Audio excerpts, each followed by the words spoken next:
سورۃ الرحمن اور سورۃ الواقعہ یہ آخری جوڑا ہے۔ میں نے عرض کیا تھا شروع میں کہ یہ 7 صورتیں جو ہیں ان میں سے سورہ قاف منفرد ہے، سورہ زاریات، سورہ طور جوڑا ہے، سورۃ النجم، سورۃ القمر جوڑا ہے، سورۃ الرحمن، سورۃ الواقعہ یہ جوڑا ہے۔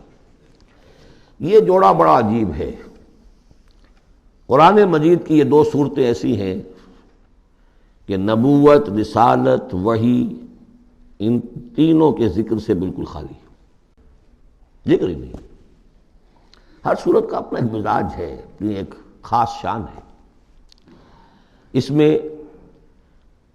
اور دوسرے یہ کہ سورہ رحمان جو ہے یہ واحد صورت ہے پورے قرآن میں جس میں مسلسل خطاب جنوں اور انسانوں سے متواتر ہو رہا، پیرلل۔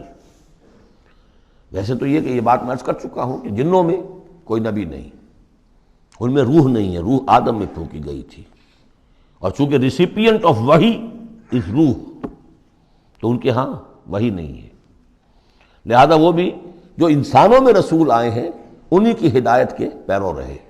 ان میں سے جو اچھے لوگ ہیں، جو نیک لوگ ہیں، وہ ایمان لائے، جس کی ایک مثال ہمارے سامنے آ بھی چکی ہے۔ وہ جنات تھے، حضرت موسیٰ پر ایمان رکھنے والے تھے، تورات کے ماننے والے تھے، اور ان کا گزر ہوا، قرآن انہوں نے سنا، وہ ایمان لے آئے، اور پھر جا کر وہ اپنی قوم میں تبلیغ شروع کر دی۔ تو گویا کہ قرآن مجید میں جب یا ایھا الناس کہا جاتا ہے تو اگرچہ انسان مراد ہیں، لیکن یہ کہ انہی کے تابع خطاب جو ہے وہ جنات سے بھی ہے، لیکن اس صورت میں اس کو کھول دیا گیا۔ باقی یہ اسی پر قیاس کرتے ہوئے پورے قرآن کو سمجھیے کہ اس پورے قرآن کے مخاطب انسان بھی ہیں، جنات بھی ہیں، لیکن یہاں صرف یہ کہ اس کو ایک ایک قدم کے اوپر تثنیہ کا صیغہ، فَبِأَيِّ آلَاءِ رَبِّكُمَا تُكَذِّبَانِ فَبِأَيِّ آلَاءِ رَبِّكُمَا تُكَذِّبَانِ یا معشر الجن والانس، اے انسانوں اور اے جنات کی جماعتوں، جو کھل کر جو ہے صراحت کے ساتھ جو ہے انسانوں کے ساتھ جنات کا ذکر اور ان سے خطاب، تو صرف اس ایک صورت میں پورے قرآن مجید میں۔ ایک اور بات یہ ہے کہ اس میں 2 جنتوں کا تذکرہ ہے، اور سورہ واقعہ میں بھی ایسا ہی ہے۔ ان دونوں میں ترتیب عجیب ہے مضامین کے اعتبار سے، جس کو کہ آپ مرر امیج کہتے ہیں۔ آج کل مکان بہت سے بنتے ہیں ایسے کہ بالکل مرر امیج ہوتے ہیں کہ یوں لا کے ملا دیے تو ایک جیسے ہوں گے۔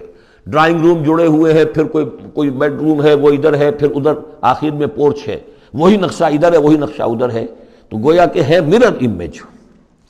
تو ان دونوں صورتوں میں مضامین جو ہے مرر امیج کے ساتھ ہے۔ سورہ رحمان میں قرآن مجید کی عظمت کا بیان اور اس کا جو حق ہے جو انسانوں کو ادا کرنا چاہیے اس کو مضمر کیا، اور عظمت قرآن کا بیان کیا۔ یہ شروع ہو رہی ہے صورت اس سے۔ سورہ واقعہ میں وہ آخر میں آئے گا قرآن کی عظمت کا بیان، اور جو لوگ کہ اس کا حق ادا نہیں کرتے ان کا انجام۔ پھر اس میں اس کے بعد جو ہے پہلے ذکر ہے اہل جہنم کا، اور اس کے بعد ہے 2 طرح کی جنتوں کا، 2 درجے ہیں اہل جنت کے، لیکن وہاں کیا ہے؟ پہلے تذکرہ ہے دو کامیاب گروہوں کا، اور پھر آخر میں تذکرہ ہے جہنمیوں کا۔ اس اعتبار سے اس میں مضامین کی بڑی گہری مناسبت بھی ہے، اور ایک مرر امیج کی ترتیب سے یہ عکسی ترتیب ان کے مضامین میں ہے۔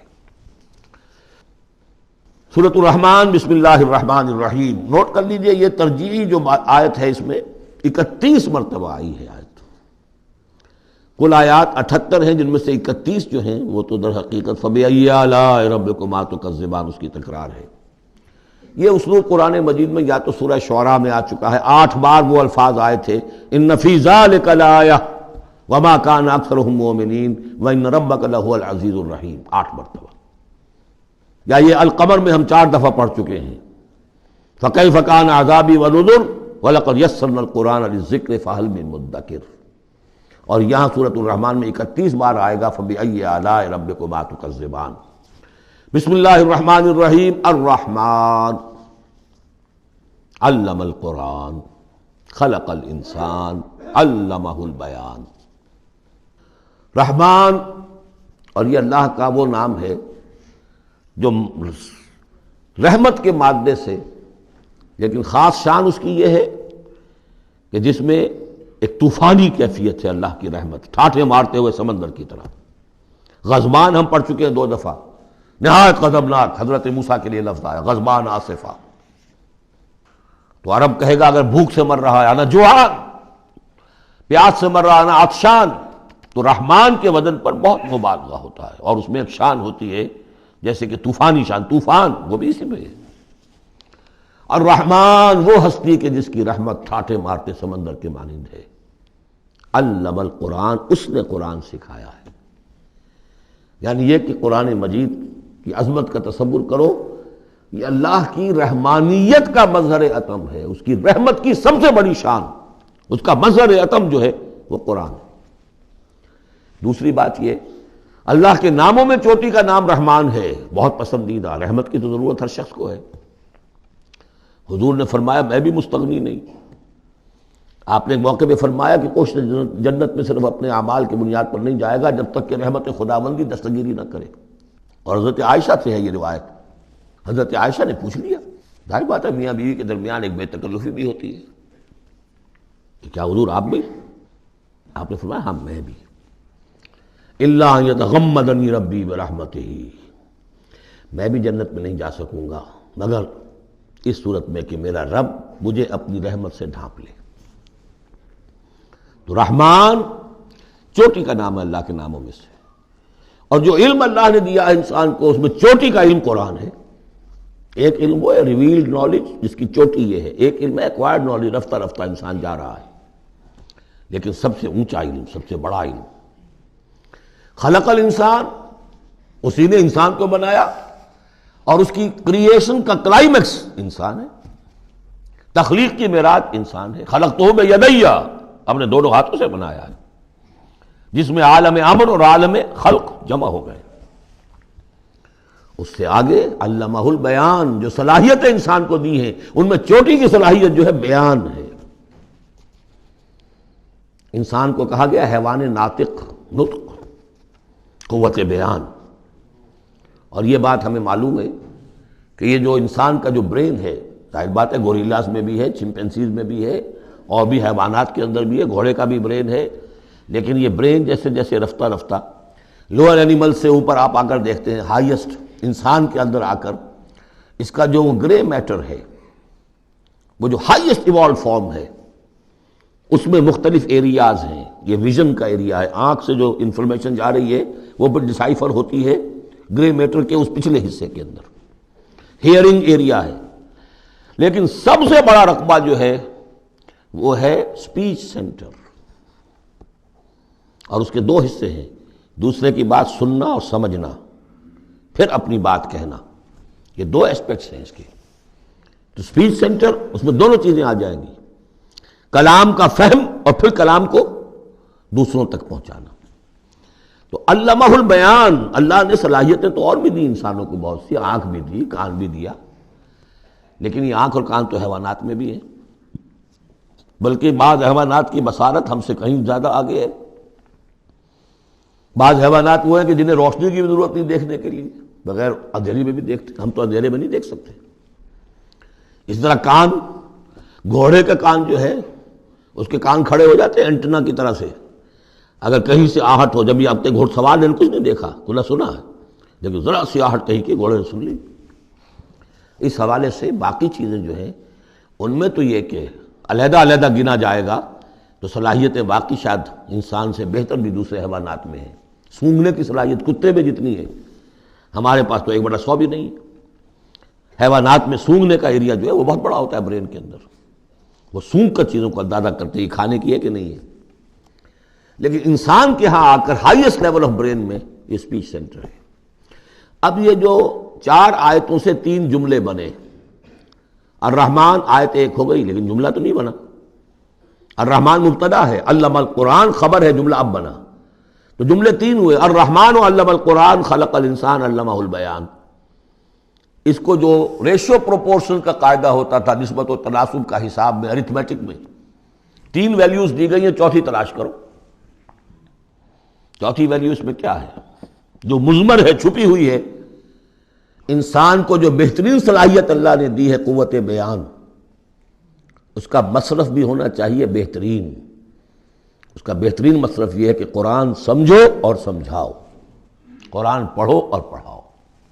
جیسے کہاوت ہے کہ توپ اس لیے نہیں بنتی کہ اس سے مکھیاں ماری جائیں، اسی طرح اتنی بڑی صلاحیت جو تمہیں اللہ نے دی ہے، اسی صلاحیت کو وکلاء استعمال کرتے ہو، جو اچھا آرگو کر سکے اس کی فیس بڑھتی چلی جاتی۔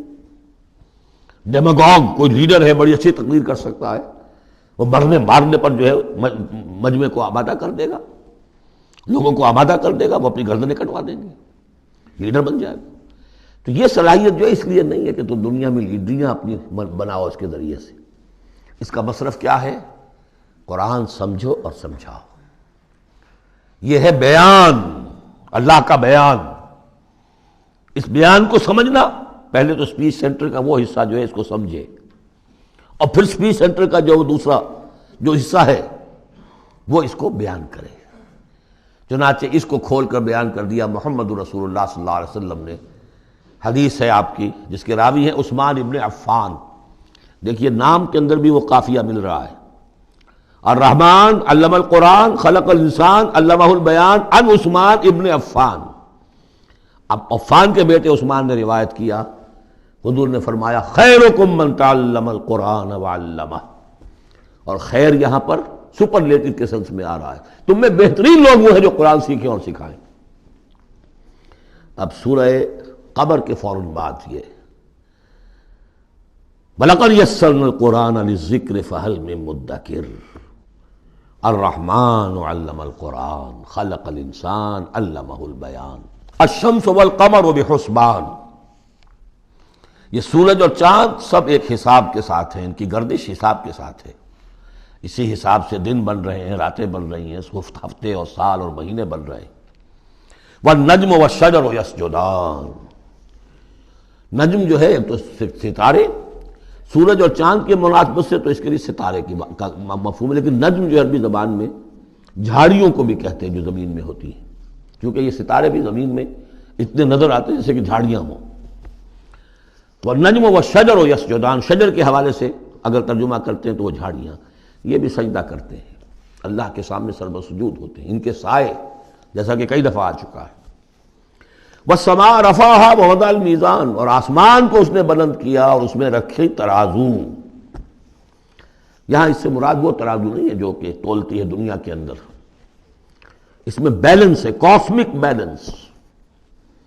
آسمان اور زمین کے اندر، آسمان میں جتنے اجرام سماویہ ہیں، ان کو جو چیز تھامے ہوئے ہے، قائم رکھے ہوئے ہے، وہ ایک بیلنس ہے۔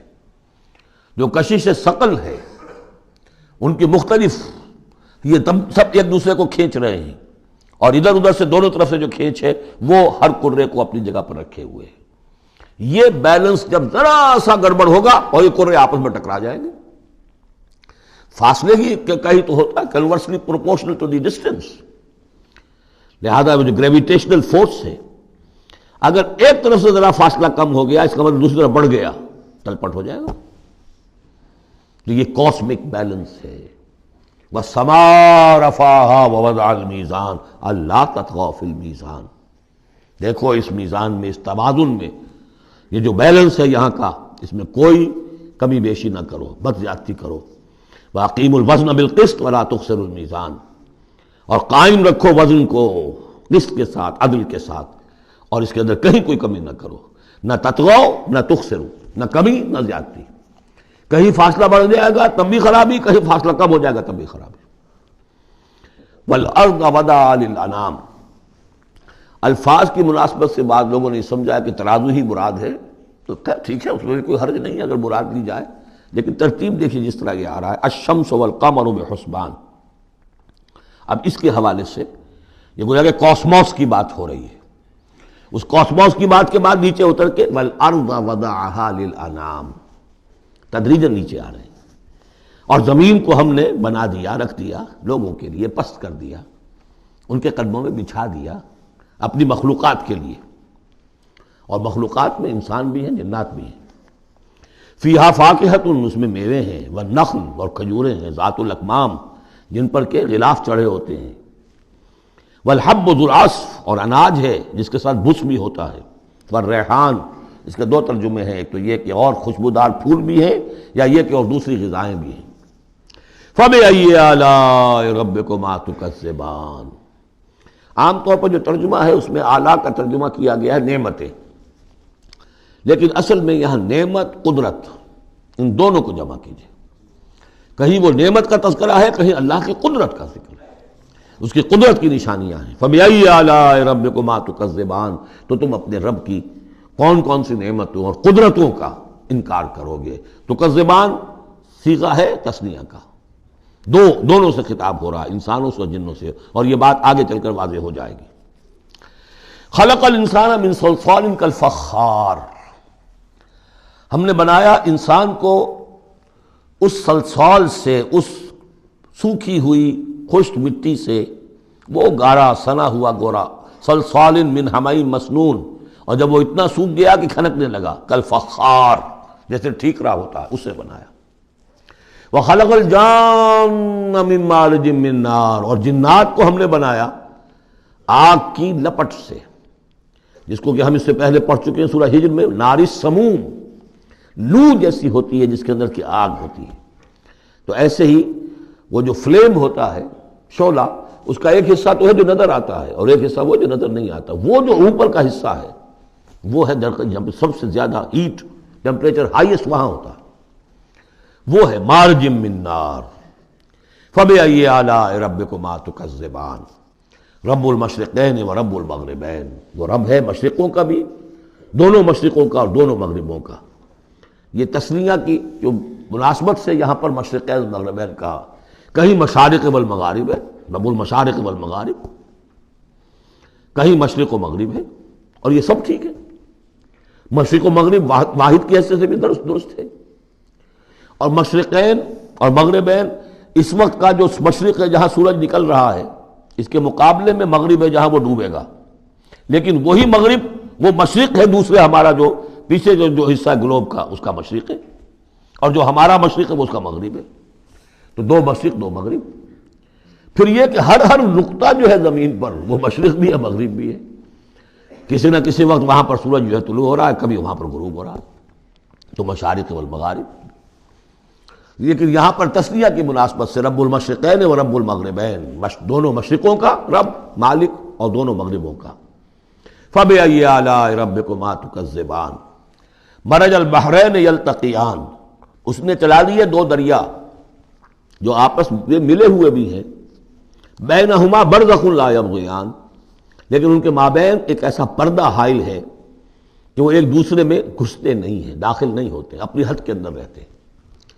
یہ ہیں گرم روئیں چلتی ہیں ٹھنڈے پانی کے سمندر میں، یا جیسے کہ کابل پر نظر آتا ہے دو دریا چل رہے ہیں، دریائے سندھ کا پانی علیحدہ نظر آ رہا ہے اور دریائے کابل کا علیحدہ نظر آ رہا ہے، اور یہ اٹک پر نظر آتا ہے، اور کافی دور تک پھر یہ علیحدہ علیحدہ چلتے نظر آتے ہیں۔ فَبِأَيِّ آلَاءِ رَبِّكُمَا تُكَذِّبَانِ يَخْرُجُ مِنْهُمَا اللُّؤْلُؤُ وَالْمَرْجَانُ، اور ان دونوں سے نکلتے ہیں موتی بھی اور مونگے بھی۔ فَبِأَيِّ آلَاءِ رَبِّكُمَا تُكَذِّبَانِ وَلَهُ الْجَوَارِ الْمُنشَآتُ فِي الْبَحْرِ كَالْأَعْلَامِ، اور اس کے لیے ہی ہیں، اللہ ہی کی ملکیت ہے وہ پہاڑ جیسے جہاز، جوار المنشآت جو اونچے کھڑے رہتے ہیں اور سمندر میں ایسے ہوتے ہیں جیسے پہاڑ۔ پچھلے زمانے میں بھی تو اگرچہ بادبانی ہوتے تھے، جب بادبان کھل جاتے تھے تو بڑی اونچی جو ہے بادبان ہوتے تھے ان کے، پہاڑ کی طرح، پہاڑیاں چھوٹی چھوٹی، اور آج جو کچھ چلتے ہیں بڑے بڑے جہاز، ان کو جو دیکھیں تو واقعی وہ پہاڑ ہوتے ہیں سمندر میں۔ فَبِأَيِّ آلَاءِ رَبِّكُمَا تُكَذِّبَانِ كُلُّ مَنْ عَلَيْهَا فَانٍ، اب یہ جو یہاں آئی ہیں اب تک آیات، اللہ کی صنائی، اللہ کی قدرت نوٹ کریں گے جب ہم سورہ واقعہ پڑھیں گے۔ پہلے آیا ذکر قرآن، اس کی عظمت، اور اس کا جو ایک مضمر ہے چیز کہ انسان کو اس قرآن کی عظمت اور فضیلت کو سمجھ کر، اگر اللہ نے وہ جو شعر علامہ اقبال کا، اگر یک قطرہ خون داری اگر مشتے پرے داری، بیا بامن تو آ موزم طریق شاہ بازی را، اگر تمہارے جسم میں کوئی قطرہ خون ہے اور کوئی مٹھی بھر پر بھی تمہیں دے رکھے ہیں، اے چڑیا اے بیا، آؤ کہ میں تمہیں شاہ بازی کے طریقے سکھاؤں۔ اسی طریقے سے اگر تمہیں بولنے کی صلاحیت دی ہے اللہ نے، تو اس کا مصرف کیا ہے؟ خیرکم من تعلم القرآن وعلمہ، سمجھنے کی صلاحیت دی ہے قرآن سمجھو، بیان کرنے کی صلاحیت دی ہے بیان کرو قرآن کو۔ پھر یہ کہ اللہ تعالیٰ کی تخلیقی قوت، اس کا تذکرہ ہوا۔ وہاں آپ دیکھیں گے یہ بالکل الٹی یہی ترتیب ہوگی، آخر میں قرآن مجید کی عظمت، اس سے پہلے اللہ کی تخلیقی عظمت، اللہ کے یہی جو اعلیٰ ہے. اس کے بعد اب پہلے جہنم والوں کا تذکرہ یہاں ہو رہا ہے، وہاں بعد میں ہوگا. فرمایا کل من علیہا فان، جو بھی ہے اس زمین پر جو بھی مخلوقات ہیں سب فنا ہونے والی ہے. وَيَبْقَى وَجْهُ رَبِّكَ ذُو الْجَلَالِ وَالْإِكْرَامِ، باقی تو رہے گا صرف تیرے رب کا منہ، تیرے رب کا چہرہ، تو بہت بزرگی والا ہے اور بہت عظمت والا ہے. اب یہ کہ اللہ کا چہرہ ہم کیا اس کو نہیں سمجھ سکتے، آیات متشابہات میں سے ہوگا. جو اس کا مفہوم سمجھیں گے وہ یہ ہے اللہ کی ذات باقی، باقی سب چیز اللہ تعالیٰ کے سوا سب فانی، پوٹینشلی سب فانی ہے. اپنے طور پر سب کسی کا وجود جو ہے اپنے بل پر قائم نہیں ہے. اللہ جب تک قائم رکھے تو در حقیقت وہ خود اپنے بل پر قائم نہیں ہے، وہ تو اللہ تعالیٰ نے ان کو قائم رکھا ہوا ہے. کل من علیہا فان، اللہ باقی من کل فان، اللہ ہی باقی ہے، باقی تمام فانی ہے. وَيَبْقَى وَجْهُ رَبِّكَ ذُو الْجَلَالِ وَالْإِكْرَامِ فَبِأَيِّ آلَاءِ رَبِّكُمَا تُكَذِّبَانِ يَسْأَلُهُ مَنْ فِي السَّمَاوَاتِ وَالْأَرْضِ، جو بھی ہے آسمان اور زمین میں وہ سب اس کے در کے سوالی ہیں، اسی سے مانگ رہے ہیں. وجود بھی ملا ہے اسی سے، حیات کسی کے پاس ہے دی ہوئی ہے اسی کی، کوئی صلاحیت ہے تو دی ہوئی ہے اسی کی، کوئی ذہانت ہے تو دی ہوئی ہے اسی کی، روز کا رزق جو آ رہا ہے اسی کا عطا کردہ. ہر ایک سائل ہے، جو سورہ محمد میں ہم نے پڑھا کہ تم سب فقراء ہو واللہ هو الغنی وانتم الفقراء، تم سب کے سب محتاج ہو، تمہارا وجود مستعار، تمہاری حیات مستعار، تمہیں علم جو دیا اس نے دیا جتنا دیا. فلا یحیطون بشیء من علمہ الا بما شاء، تو تمہاری کیفیت یہ ہے. یسألہ من فی السماوات والارض، اسی سے مانگتا ہے جو بھی ہے آسمانوں میں اور زمین میں. کل یوم ہوا فی شان، وہ ہر دن ایک شغل میں ہے، اس کی ایک مصروفیت ہے. یا میرے نزدیک اشارہ ہے اسی بات کی طرف، یدبر الامر من السماء الى الارض ثم یعرج الیہ فی یوم کان مقدارہ الف سنۃ مما تعدون. تدبیر امر ہے، ایک دن کی تدبیر وہ کرتا ہے، کیا کچھ اگرچہ وہ ایک دن اس کا 1000 سال کا ہے، اس میں کیا کیا ہونا ہے، کس طرح سے ہونا ہے، پھر وہ احکام کی تنفیذ ہوتی ہے، پھر اس کی رپورٹ ہے اس کو واپس جاتی ہے. تو کل یوم ہوا فی شان، وہ کوئی ایک یوں سمجھیے کہ کوئی اسٹیٹک کوئی حقیقت نہیں ہے، خود اس کی مصروفیات. کل یوم ہوا فی شان، نئی شان کے ساتھ اس کا ظہور ہوتا ہے. کل یوم ہوا فی شان فبأی آلاء ربکما تکذبان سنفرغ لکم ایھا الثقلان. اب یہاں پر کھل کر بات کی کہ یہ تکذبان کیوں کہا جا رہا ہے. ہم جلد ہی فارغ ہو جائیں گے تمہارے لیے، اے دو بھاری قافلوں، اے انسانوں کا قافلہ اور اے جنات کے قافلے. ابھی جو ہے اس کائنات کو ہم نے چلایا ہوا ہے، ابھی مہلتیں ہم نے دے رکھی ہیں، وقت مقرر کیا ہوا ہے، اجل مسمى ہے اس کائنات کی بھی اور ہر قوم کی بھی. لکل امت اجل، ہر امت کے لیے بھی ایک اجل ہے، ہر ایک فرد کی اجل ہے، وہ سب ہے لیکن القریب. فبأي آلاء ربكما تكذبان، تو اے جنات اور اے انسانوں کی جماعتوں، تم اپنے رب کی کن کن نعمتوں کا اور کن کن صنائیوں کا، کن کن قدرتوں کا انکار کرو گے. چونکہ اس سے پہلے آیت آ چکی ہے سنفرغ لکم ایھا الثقلان. دو بھاری قافلے جو ہیں اللہ تعالیٰ کی مخلوقات میں سے، ایک قافلہ انسانیت اور ایک قافلہ جو جنوں پر مشتمل ہے. اب یہاں اس آیت میں، آیت نمبر 33 میں براہ راست ان سے خطاب ہے، اے گروہ جن اور اے گروہ انس، یا معاشر الجن والانس ان استطعتم، اگر تمہارے اندر استطاعت ہے، طاقت رکھتے ہو، ان تنفذوا من اقطار السماوات والارض، کہ تم نکل بھاگو آسمانوں اور زمین کے دائروں سے، کناروں سے. تنفذوا تو نکل جاؤ. لا تنفذون الا بسلطان، نہیں نکل سکو گے مگر اللہ تعالیٰ کی سند کے ساتھ. یہ آیت مبارکہ مشکلات القرآن میں سے ہے. پوری طرح ہم شاید ابھی نہ سمجھ پائیں جب تک کہ اور ہمارا علم جو ہے کائنات کے بارے میں کاسموس کے بارے میں اور علم بڑھ نہیں جاتا، لیکن یہ کہ عام طور پر یہ سمجھا گیا ہے کہ یہ انسان اور جن جو ہیں ایک حد تک ان کی رسائی ہے اس کائنات کے اندر، اس سے آگے نہیں۔ جیسے کہ آ چکا ہے، میں پہلے بھی بیان کیا ہے کہ جنات کے لیے غالباً یہ ہمارا جو سولر سسٹم ہے یہ پورا جو ہے یہ ان کی جولان گاہ ہے، اس میں یہ جائیں جدھر جائیں چلے جائیں، اس سے آگے نہیں۔ انسانوں کا معاملہ یہ ہے کہ وہ اس کے اندر بھی جو بھی فاصلہ طے کرتے ہیں وہ ظاہر بات ہے کہ وہ اس کے لیے مشینیں ایجاد کر کے جہاں تک جا رہے ہیں، لیکن اس پورے سولر سسٹم تک بھی ان کی رسائی ممکن نہیں ہوگی۔ لیکن یہ کہ ایک گمان میرا ہے جو میں آپ کے سامنے پیش کر رہا ہوں کہ قرآن مجید جب آسمانوں اور زمین کی بات کرتا ہے تو وہ مراد ہوتی ہے کل کائنات، کل یونیورس، اور کل یونیورس کے کناروں سے نکل بھاگنا، اس کے کیا معنی ہے؟ اس کے معنی یہ ہے معدوم ہو جانا، یعنی یہ کہ جہنم میں پڑنے والے چاہیں گے کہ ہم معدوم ہو جائیں۔ کاش کہ جیسا کہ ہم نے پڑھا تھا سورہ نساء میں، فَكَيْفَ إِذَا جِئْنَا مِن كُلِّ أُمَّةٍ بِشَهِيدٍ وَجِئْنَا بِكَ عَلَىٰ هَٰؤُلَاءِ شَهِيدًا۔ اس روز انسان چاہیں گے کہ اس طرح زمین شق ہو جائے، وہ اس میں دھس جائے اور زمین اوپر سے برابر کر دی جائے۔ یہ تو ہوگا یوم الحساب کو، لیکن سوال یہ ہے کہ من اقطار السماوات والارض، تمام آسمانوں اور زمین کے کناروں سے نکل بھاگنا، معدوم ہونا، یہ بھی بس میں نہیں ہے۔ اللہ کے اذن سے ہی ہم بنے ہیں، ہمیں وجود عطا ہوا ہے، اور اللہ ہی کا اختیار ہے جو ہمیں معدوم کر سکتا ہے۔ ہم لاکھ چاہیں کہ معدوم ہو جائیں، معدوم نہیں ہو سکتے، یہ بھی ہمارے اختیار سے باہر ہے۔ اذن رب ہی ہو تو ہم معدوم ہوں بغیر اذن رب۔ یہاں پر ویسے جو الا بسلطان، اللہ کا حکم، اللہ کی مرضی، اللہ کی سند، اس طرح کی کوئی بات ہے، اگرچہ عام طور پر بات وہ سمجھی گئی ہے جو پہلے میں نے بتایا، میرا گمان یہ ہے واللہ عالم۔ بہرحال مشکلات القرآن میں سے ہے۔ فَبِأَيِّ آلَاءِ رَبِّكُمَا تُكَذِّبَانِ، تو تم اپنے رب کی کن کن نعمتوں اور کن کن صناعیوں اور کاریگریوں اور کن کن قدرتوں کا انکار کرو گے۔ یُرْسَلُ عَلَيْكُمَا شُوَاظٌ مِّن نَارٍ، تم پر پھینکے جائیں گے شعلے بھڑکتے ہوئے آگ کے، وَنُحَاسٌ، اور دھواں ملا ہوا، وہ آگ جس میں کہ دھواں ملا ہوا ہو، فَلَا تَنتَصِرَانِ، پھر تم بدلہ نہیں لے سکو گے۔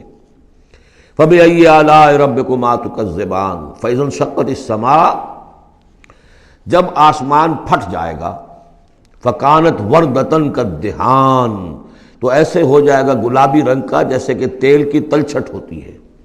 جب تیل کو صاف کیا جاتا ہے تو اس کے نیچے جو تلچھٹ رہ جاتی گلابی رنگ کی۔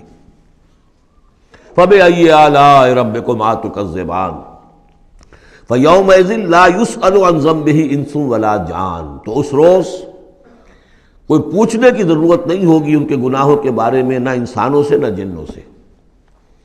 اللہ تعالیٰ پوچھے گا، حساب کتاب بھی ہوگا، لیکن یہ کہ اپنی جگہ پر ہر ایک کے چہرے پر لکھا ہوگا اس کا انجام۔ بل الانسان علی نفسہ بصیرہ، چنانچہ کئی جگہ قرآن مجید میں نقشہ کھینچا گیا ہے، میدان قیامت میں جب لوگ کھڑے ہوں گے، کچھ لوگوں کے چہرے تر و تازہ ہوں گے، کچھ لوگوں کے اوپر مردنی چھائی ہوئی ہوگی، جس کی مثال بہترین ہوتی ہے ہائی سکولز کے اندر۔ ہر سال جب ڈکلیئر کرتے ہیں امتحان، سالانہ امتحان کا نتیجہ، تو جب کھڑے ہوتے ہیں طالب علم سننے کے لیے، تو بعض لوگوں کے چہروں کے اوپر لکھا ہوتا ہے کہ یہ فیل ہونے، اس لیے کہ انہیں معلوم ہے لکھ کر کے آئے تھے ہم، اور بعض کے چہرے تر و تازہ ہوتے ہیں، انہیں اگر فکر ہوتی ہے تو اس کی کہ میں فرسٹ آتا ہوں یا نہیں آتا، بس اس کی تشویش ہو سکتی ہے، لیکن یہ کہ انہیں کوئی اندیشہ یہ نہیں ہوتا کہ وہ فیل ہو جائیں گے۔ تو فَيَوْمَئِذٍ لَا يُسْأَلُ عَنْ ذَنبِهِ إِنسٌ وَلَا جَانٌ، اس دن پوچھا جانا ضروری نہیں ہوگا کسی سے بھی، نہ جن سے نہ ان سے، ان کے گناہ کے بارے میں۔ فَبِأَيِّ آلَاءِ رَبِّكُمَا تُكَذِّبَانِ يُعْرَفُ الْمُجْرِمُونَ بِسِیمَاهُمْ، پہچان لیے جائیں گے مجرم اپنے چہروں سے، چہرے ان کے اترے ہوئے ہوں گے، انہیں تو معلوم ہوگا۔ یعرف المجرمون بسیماہم فیؤخذ بالنواصی والاقدام، پھر ان کو پکڑا جائے گا ان کی پیشانی کے بالوں سے اور پاؤں سے، یعنی ہر ایک کو کوئی فرشتہ جو ہے وہ ادھر سے اس کی پیشانی کے بال پکڑے گا اور ادھر سے اس کی ٹانگیں پکڑ کر ٹاس کرے گا اسے۔ فَبِأَيِّ آلَاءِ رَبِّكُمَا تُكَذِّبَانِ هَٰذِهِ جَهَنَّمُ الَّتِي يُكَذِّبُ بِهَا الْمُجْرِمُونَ، جب پھینکا جائے گا اسے جہنم، یہ ہے وہ جہنم جس کو جھٹلاتے رہے تھے وہ لوگ کہ جو جھٹلانے والے تھے۔ هَٰذِهِ جَهَنَّمُ الَّتِي يُكَذِّبُ بِهَا الْمُجْرِمُونَ، جسے مجرم گناہگار جھٹلاتے رہے۔ يَطُوفُونَ بَيْنَهَا وَبَيْنَ حَمِيمٍ آن، اب وہ چکر لگاتے رہیں گے اس آگ سے نکلیں گے، پانی پینا چاہیں گے تو وہ پانی کھولتا ہوگا، حمیم آن، کھولتے پانی کے اور اس آگ کے درمیان۔ فَبِأَيِّ آلَاءِ رَبِّكُمَا تُكَذِّبَانِ۔ اب یہ تو اہل جہنم کا انجام ہے جو یہاں بیان ہو گیا۔ یہاں جنتیوں کے انجام سے پہلے ان کا بیان ہے، سورہ واقعہ میں پہلے جنتیوں کا بیان آئے گا اور پھر اہل جہنم کا بیان آئے گا، ترتیب عکسی۔ وَلِمَنْ خَافَ مَقَامَ رَبِّهِ جَنَّتَانِ، اور جو بھی اپنے رب کے حضور میں کھڑے ہونے سے ڈرتا رہا، لرزا و ترسا رہا، اس کے لیے دو جنتیں ہیں۔ یہ دو جنتیں کیوں کہی گئی؟ اس کے لیے جو توجیہ میری سمجھ میں آئی ہے اس میں مجھے خاصا اطمینان ہے، انشراح ہے کہ جنتیں جو جنوں کے لیے ہوں گی وہ علیحدہ جنت ہے، انسانوں کے لیے علیحدہ ہے۔ ظاہر بات ہے دونوں کے احساسات جدا ہیں، دونوں کے ذوق جدا ہیں، دونوں کے مذاق جدا ہیں، لہذا ایک جنت ہے کہ جو انسانوں کے لیے ہے اور ایک جنت ہے کہ جو جنات کے لیے ہے۔ ایک ہی طرح کی چیزیں ان دونوں کے لیے پلیزنٹ اور ان دونوں کے لیے جو ہو سکتی ہیں مسرت اور سرور آمیز، وہ ایک طرح کی نہیں ہو سکتی، ان کے تقاضے مختلف ہوں گے۔ تو لمن خاف، جو ڈرنے والے ہیں ان کے لیے جنتیں فراہم کر دی اللہ نے۔ وہی تسلیہ کا صیغہ ہے چونکہ یہاں جنوں اور انسانوں سے خطاب ہو رہا ہے مسلسل۔ یہ جو جنتان ہوں گی یہ ابتدائی جنتیں جن کا ذکر یہاں ہو رہا ہے، اس کے بعد دو اور جنتیں ہوں گی۔ تو جنتیوں کے دو درجے ہیں، ان میں جنات بھی ہوں گے انسان بھی ہوں گے، تو چار ہو گئے۔ کمتر درجے کے جنتی انسان اور جن دو، اور برتر درجے کے جنتی انسان اور جن دو، تو دو اور دو چار۔ تو یہاں پر اس سورہ مبارکہ میں چار جنتوں کا ذکر ہے۔ پہلے یہ کمتر درجے کے جنتیوں کا ذکر ہو رہا ہے۔ وَلِمَنْ خَافَ مَقَامَ رَبِّهِ جَنَّتَانِ فَبِأَيِّ آلَاءِ رَبِّكُمَا تُكَذِّبَانِ ذَوَاتَا أَفْنَانٍ، اس کی بہت سی شاخیں ہوں گی اس جنت کی۔ فَبِأَيِّ آلَاءِ رَبِّكُمَا تُكَذِّبَانِ فِيهِمَا عَيْنَانِ تَجْرِيَانِ، ان دونوں میں چشمے ہیں۔ اب عینان، ایک ایک جنت میں ایک ایک چشمہ ہے جو بہہ رہا ہے۔ فَبِأَيِّ آلَاءِ رَبِّكُمَا تُكَذِّبَانِ، اپنے رب کی کون کون سی نعمتوں کو جھٹلاؤ گے۔ فِيهِمَا مِن كُلِّ فَاكِهَةٍ زَوْجَانِ، اور ان دونوں میں ہر طرح کے جو میوے ہیں ان کی دو دو قسمیں ہیں، جوڑے ہیں۔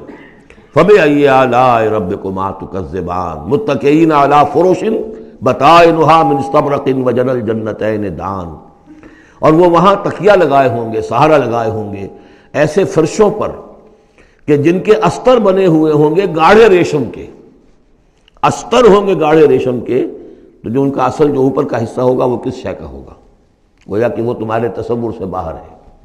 وَجَنَى الْجَنَّتَيْنِ دَانٍ، اور دونوں جو باغ ہیں دونوں جنتوں کے، ان کے جو پھل ہیں میوے وہ جھک رہے ہوں گے، نیچے کو ہوں گے، تاکہ آرام سے جنتی جو ہے جو چاہے حاصل کر لے۔ فَبِأَيِّ آلَاءِ رَبِّكُمَا تُكَذِّبَانِ فِيهِنَّ قَاصِرَاتُ الطَّرْفِ، ان جنتوں میں ہوں گی وہ عورتیں کہ جن کے نگاہیں نیچے جھکی ہوئی ہوں گی۔ عورت کے اندر شرم اور حیا جو ہے اس کا خاص زیور ہے، یہ خود اس کے حسن کا ایک حصہ ہے۔ تو نگاہوں کا نیچا ہونا یہ اصل میں حیا اور شرم کی علامت ہے، نیچے نگاہ والی۔ لم یطمثن انس قبلہم ولا جان، ان کو چھوا نہیں ہوگا اس سے پہلے نہ کسی انسان نے نہ جن نے، ان سے پہلے۔ یعنی ظاہر بات ہے کہ جو جنوں کی جنت ہے اس میں ان کی مناسبت سے ان کے لیے بیویاں ہوں گی، اور جو مردوں کی انسانوں کی جنت ہے ان کے لیے ان کی مناسبت سے ہوں گی، اور وہ جو ہوں گی جو جنت جو جنات کی ہے ان میں جو بھی ان کے لیے ہوں گی ان کی بیویاں، انہیں بھی کسی جن نے پہلے چھوا نہیں ہوگا۔ اور اسی طرح انسانوں کے لیے جو جنت ہوگی اس میں جو ان کو بیویاں دی جائیں گی ان کو کسی انسان نے پہلے نہیں چھوا ہوگا۔ فَبِأَيِّ آلَاءِ رَبِّكُمَا تُكَذِّبَانِ كَأَنَّهُنَّ الْيَاقُوتُ وَالْمَرْجَانُ، وہ جو ہوں گی بیویاں دی جائیں گی ان جنتوں میں وہ ایسے ہوں گی جیسے لال اور مونگے۔ فَبِأَيِّ آلَاءِ رَبِّكُمَا تُكَذِّبَانِ هَلْ جَزَاءُ الْإِحْسَانِ إِلَّا الْإِحْسَانُ، کیا احسان کا، بھلائی کا، نیکی کا بدلہ احسان اور بھلائی کے سوا بھی کچھ ہو سکتا ہے؟ ان لوگوں نے اللہ کے لیے، اللہ کے دین کے لیے، اللہ کے احکام کی پابندی میں جو کچھ بھی انہوں نے محنتیں کی، کوششیں کی، اب ظاہر بات ہے کہ اللہ تعالیٰ کو اس کا بدلہ انہیں دینا ہے انہی صورتوں میں۔ وَمِن دُونِهِمَا جَنَّتَانِ، اور ان سے پرے دو جنتیں اور ہیں۔